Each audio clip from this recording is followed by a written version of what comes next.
আসসালামু আলাইকুম প্রিয় দর্শক, মাঝে মাঝে আমার একটা জিনিস চিন্তা হয় যে আইন কি সবার জন্য একরকম, নাকি আমার লোক হলে একরকম, আমার লোক না হলে আরেক রকম।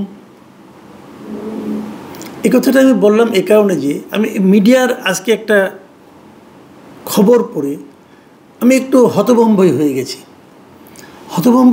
এই কারণে খবরটা প্রকাশিত হয়েছে দৈনিক আমার দেশ পত্রিকায়। নিউ ইয়র্ক থেকে, এই যে নিউ ইয়র্কে প্রধান উপদেষ্টা গিয়েছেন, ওনার সঙ্গে যে সমস্ত অনুষ্ঠানকে কভার করতে বিভিন্ন সাংবাদিকরা গিয়েছেন, সেখান থেকে আমার দেশের সাংবাদিক এম.এ. নোমান তিনি একটা রিপোর্ট পাঠিয়েছেন। সেই রিপোর্টে আমি শিরোনামটা পড়ছি না, আপনারা দেখে নিন। সেই রিপোর্টে আওয়ামী লীগ নেতাকর্মীদের শেখ হাসিনা কি নির্দেশ দিয়েছেন সে সংক্রান্ত রিপোর্ট ডিটেইলে আছে। তার নেতাকর্মীদের সঙ্গে ভার্চুয়ালি মিটিং করেছেন, মানে টেলিফোনে কথা বলেছেন, এবং উনি সেখানে নানা ধরনের নির্দেশনা দিয়েছেন। এবং সেই নির্দেশনাগুলি অবশ্যই আমার কাছে মনে হয়েছে যে খুবই ভয়ানক রকম নির্দেশনা, এবং সেই নির্দেশনার ডিটেইল সংবাদ দিয়ে আমার দেশে এই রিপোর্টটা করেছে। আপনারা দেখতে পাচ্ছেন, আমি আপনাদেরকে শিরোনামটা দেখালাম। এবং সেখানে বলা হয়েছে, সেখানে তার মধ্যে 8টা ঘরোয়া মিটিং হয়েছে ওদের, কীভাবে তারা করবে, আওয়ামী লীগের যারা লোকাল লোক আছেন, মানে এই রিপোর্টে যেভাবে আছে আর কি। আমি সেখান থেকে আপনাকে একটু চুম্বক অংশ পড়ে শোনাচ্ছি, শেখ হাসিনার বক্তব্যটুকু ছাড়া। ওটুকু আমি কেন পড়ছি না সেটা আমি পরে বলছি।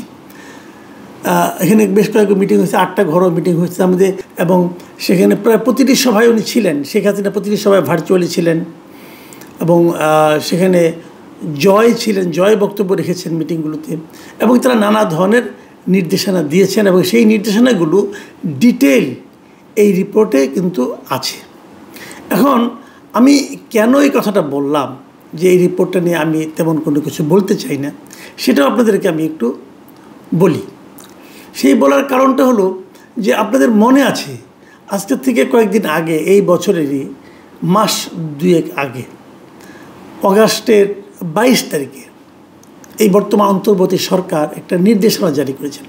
সেই নির্দেশনায় বলা হয়েছে যে শেখ হাসিনার বক্তব্য প্রকাশ করলে তাৎক্ষণিক আইনি ব্যবস্থা, মানে জাস্ট তার বক্তব্যটা যদি আপনি প্রকাশ করেন, যে কোনো ভঙ্গিতে করেন, প্রিন্টেড আকারে করেন, অথবা আপনি মানে অডিও আকারে করেন, অথবা ভিডিও আকারে করেন, ওনার বক্তব্যটা যদি আপনি খালি প্রকাশ করেন, তাহলে তাৎক্ষণিকভাবে আপনার বিরুদ্ধে আইনি ব্যবস্থা নেওয়া হবে।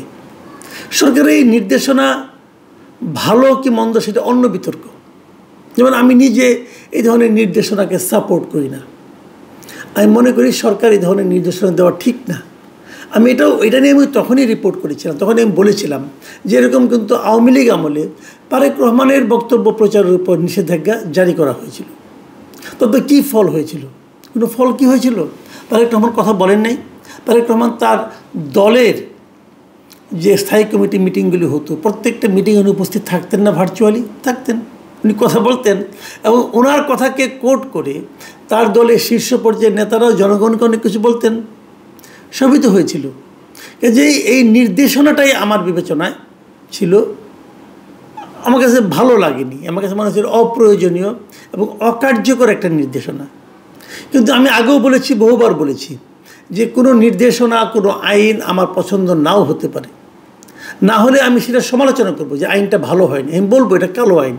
কোনো নির্দেশনাকে পছন্দ না হলে আমি বলবো এই নির্দেশনাটা সরকার দিয়ে ঠিক করেনি, এটা আত্মঘাতী নির্দেশনা, আমি এরকমভাবে বলবো। কিন্তু যে নির্দেশনাটা দিয়েছে, যদি আমি আইন মান্যকারী নাগরিক হই, আমি কিন্তু নির্দেশনাটাকে অমান্য করব না, কখনোই আমি সেই নির্দেশনাকে অমান্য করব না, এবং করা উচিত না। তাহলে তো দেশের আইন থাকে না, তাহলে তো দেশে কোনো নিয়মকানুন থাকে না। আপনি তো নিয়ম মানতে হবে। এখন আপনি যদি আপনার মতো করে চিন্তা করে বলেন যে এইটা যেহেতু ঠিক হয়নি আইনটা, অথবা এই আইনটা যেহেতু আমার পছন্দ হয়নি, অতএব এই আইনটা ভাঙার একটা নৈতিক অধিকার আমার আছে, যদি আপনি কথা বলেন, তাহলে আপনি একজন আইন অমান্যকারী ব্যক্তি। যদি কোনো প্রতিষ্ঠান বলে, আইন অমান্যকারী প্রতিষ্ঠান হিসাবে পরিচিত হবেন, পরিগণিত হবেন। তখন সেই আইন লঙ্ঘনকারীর জন্য যে সাজা, সেই সাজা আপনাকে ভোগ করতে হবে যদি আইন প্রয়োগকারী সংস্থা সেটা প্রয়োগ করে আইনটাকে। আর প্রয়োগ না করলে কিছু না।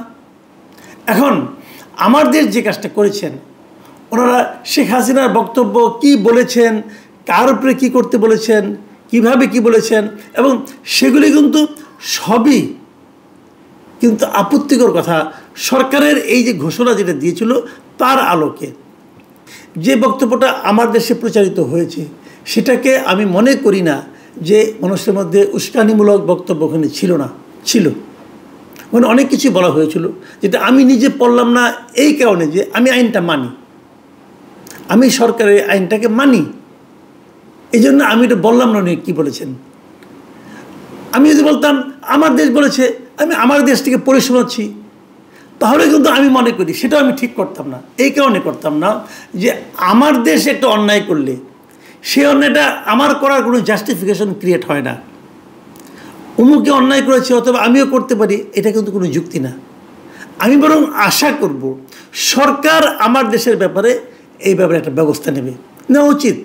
অথবা যদি নিতে না পারেন, যদি নৈতিকভাবে মনে করেন আমার দেশ কাজটা ঠিক করেছেন, সেক্ষেত্রে সরকারের এই আইনটাকে উড্র করে নেওয়া উচিত।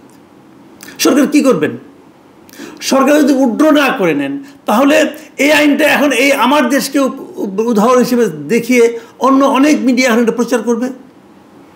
তখন আপনি কি বলবেন? নাকি আপনি অন্যদের ব্যাপারে ব্যবস্থা নেবেন, আমার দেশের ব্যাপারে নেবেন না? নাকি ওটা আপনার নিজের পত্রিকা এই জন্য নেবেন না? নাকি আপনি ওই পত্রিকার সম্পাদককে ভয় পান এই জন্য নেবেন না? যে কোনো কিছু হতে পারে। কিন্তু আমার কথাটা হলো আইন সবার জন্য সমান। যে আইন আমার জন্য প্রযোজ্য, সে আইন ডক্টর ইউনূসের জন্য প্রযোজ্য, সে আইন মাহমুদুর রহমান সাহেবের জন্য প্রযোজ্য। যদি সরকার আইন করে যে এই শেখ হাসিনার বক্তব্য প্রকাশ করলে তাৎক্ষণিক আইনি ব্যবস্থা, তাহলে আমি জানতে চাইব, আজকে তাৎক্ষণিক তো এখনো হয়নি, 24 ঘন্টা প্রায় হয়ে গেল এই নিউজটা প্রচারিত হচ্ছে, হ্যাঁ, এর মধ্যে সরকার কি কি আইনি ব্যবস্থা নিল এটা আমি দেখতে চাইব।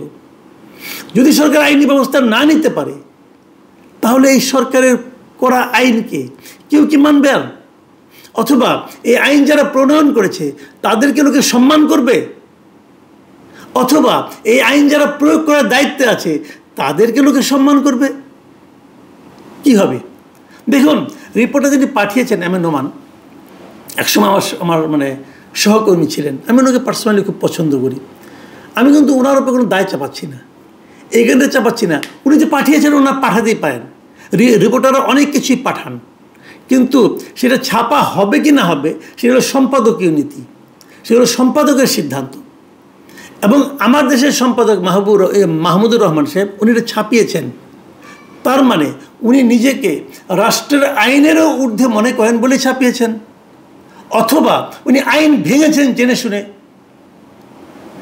অথবা এই আইনটা একদমই অপ্রয়োজনীয় বলে উনি বলার চেষ্টা করেছেন। এই তিনটার কোনটা? আমি একজন সাধারণ নাগরিক হিসেবে জানতে চাই কোনটা। যদি এই আইনটা অপ্রয়োজনীয় আইন হয়, তাহলে কালকে থেকে সবাই ভাঙে না পড়া, কোনো সমস্যা নাই। আর যদি উনি আইনের ঊর্ধ্বে থাকে কোনো ব্যক্তি হয়ে থাকেন, তাহলে আমারও কিছু বলার নেই। প্রিয় দর্শক, কেবল আমি এতটুকু প্রত্যাশা করব যে আইন সবার জন্য সমান হোক, জার্নালিজম যেন অ্যাক্টিভিজমে পরিণত না হয়, সেই ব্যাপারটা যারা সাংবাদিকতা করেন তাদের সবার প্রতি আমার একটা সনির্বন্ধ অনুরোধ থাকলো, এটা আপনারা একটু খেয়াল করে দেখবেন। অ্যাক্টিভিজম অ্যান্ড জার্নালিজম সেম না। এখন এ পর্যন্তই। আল্লাহ হাফেজ।